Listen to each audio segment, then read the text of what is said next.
Dans quelques jours, on va être le 12 août. On va célébrer le 12e anniversaire de la journée que j'achète un livre québécois.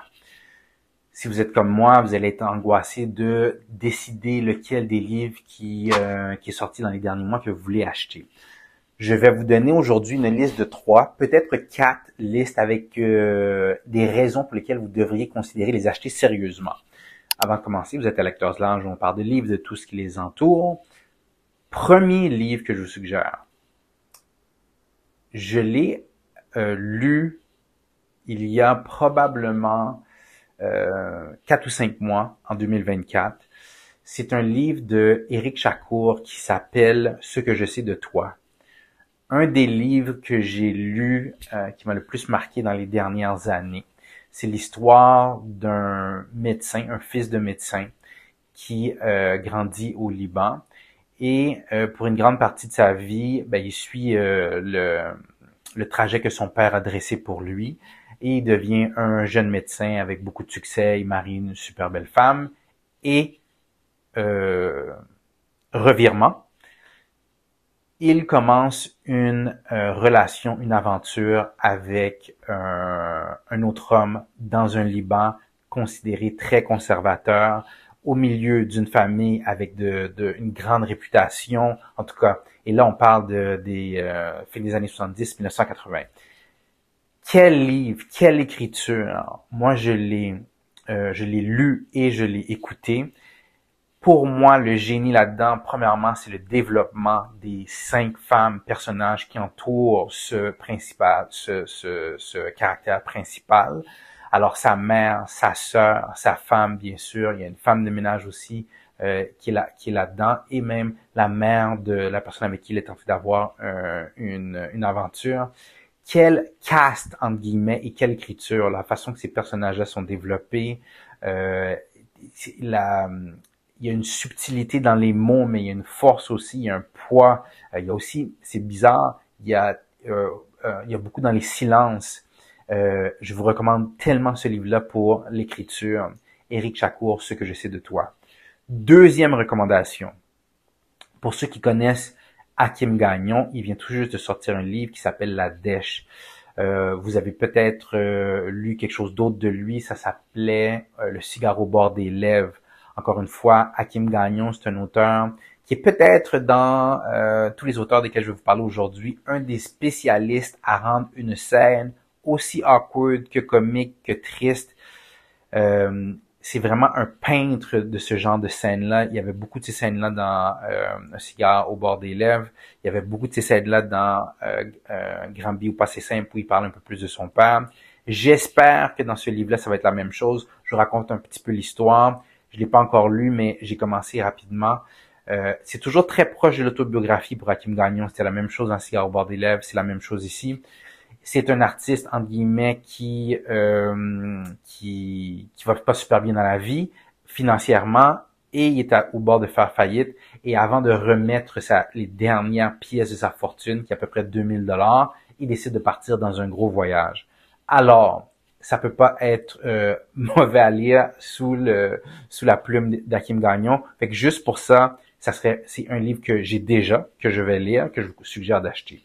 Troisième livre, celui-là, on parle de quelque chose de complètement différent. On vous amène même en voyage. On vous amène en voyage en Haïti, et non seulement en Haïti, mais il y a à peu près une centaine d'années, au début des années 1900. Et Catherine Fauron et Pascal Blanchet nous montrent une Haïti avant tout ce qu'on sait maintenant d'Haïti, tout ce qu'on entend dans les nouvelles, la violence, les gangs, les changements politiques.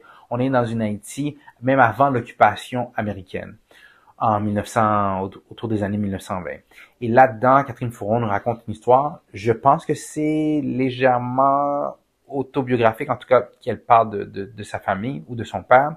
C'est l'histoire de 2 frères qui grandissent en Haïti. Et, elle raconte un petit peu des anecdotes de leur vie pour qu'on voit comment il y avait un amour fraternel entre les deux, mais en même temps, qu'est-ce qu'elle nous parle? Elle nous parle d'une Haïti qui est toute innocente. On voit on les voit courir, aller au marché, on les voit revenir de l'école en lançant des roches à des amis, juste en jouant comme des enfants, le ferais normalement. Fait que c'était beau pour moi de plonger dans une Haïti que je ne connaissais pas et aussi dans une Haïti dépeinte de façon différente. Maintenant, en parlant d'être dépeinte de façon différente, quel coup de maître de Pascal Blanchet. L'illustration dans ce livre-là est extraordinaire. J'en ai parlé à mon libraire. Moi, j'ai acheté 3 copies de ce livre-là, juste pour vous dire. J'en ai donné un à mon père pour l'histoire. J'en ai donné un à mon filleul qui est plus jeune pour lui montrer un petit peu Haïti. Le dessin là-dedans est tellement original. Je ne sais pas comment vous décrire ça. C'est peut-être, si j'utilisais les mots rétro-futuriste avec une influence à la Wes Anderson pour ceux de vous qui connaissent Wes Anderson au cinéma. Pascal Blanchet me présente une Haïti que j'aurais jamais même pensé voir. L'illustration est extraordinaire. En tout cas, pour le mélange de l'histoire et de l'illustration dans ce livre-là, Vieille branche BD, recommandation pour le 12 août.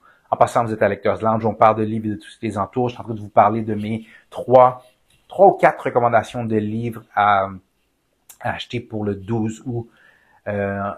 Petit fun fact à propos du 12 août, ça fait plus, je pense que c'est, c'est le 12e anniversaire.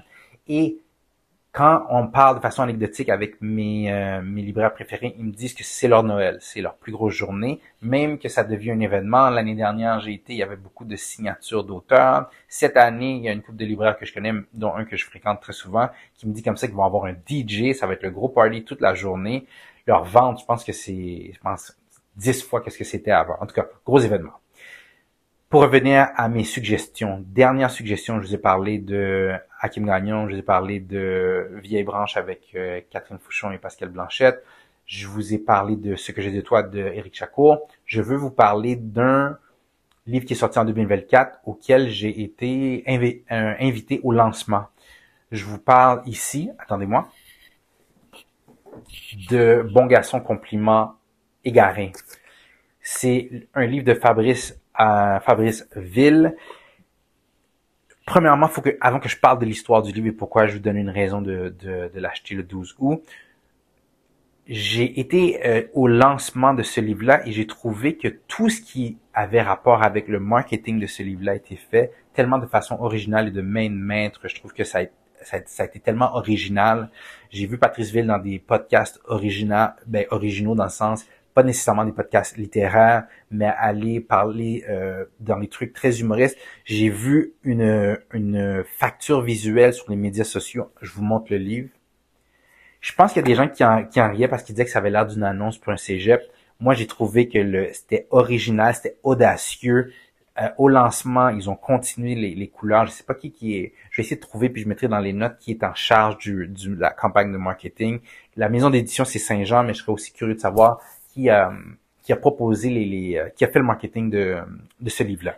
Pour venir au livre, la raison pour laquelle vous devriez l'acheter, c'est parce que si vous voulez un petit peu dans les styles d'histoire d'immigration, ici vous avez le portrait d'un jeune qui grandit dans une famille très conservatrice à Montréal, à Saint-Michel, c'est dans l'est, dans le nord-est de Montréal, et on le suit à travers sa jeunesse très conservatrice, à l'église, à l'école, qui, en grandissant, peut avoir un peu de liberté en commençant à jouer au basket.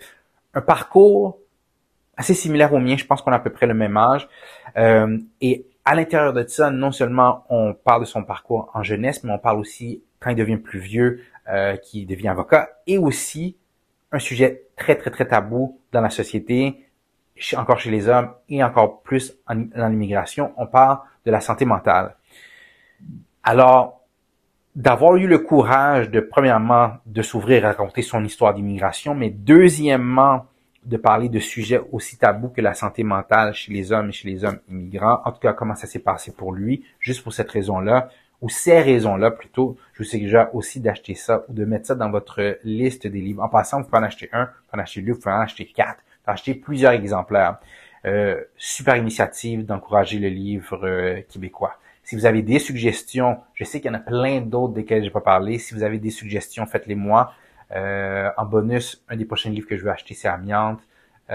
Si vous l'avez lu, dites-moi qu'est-ce que vous avez aimé du livre dans les commentaires. En tout cas, c'est un autre épisode de Lecteurs Lounge. Ciao!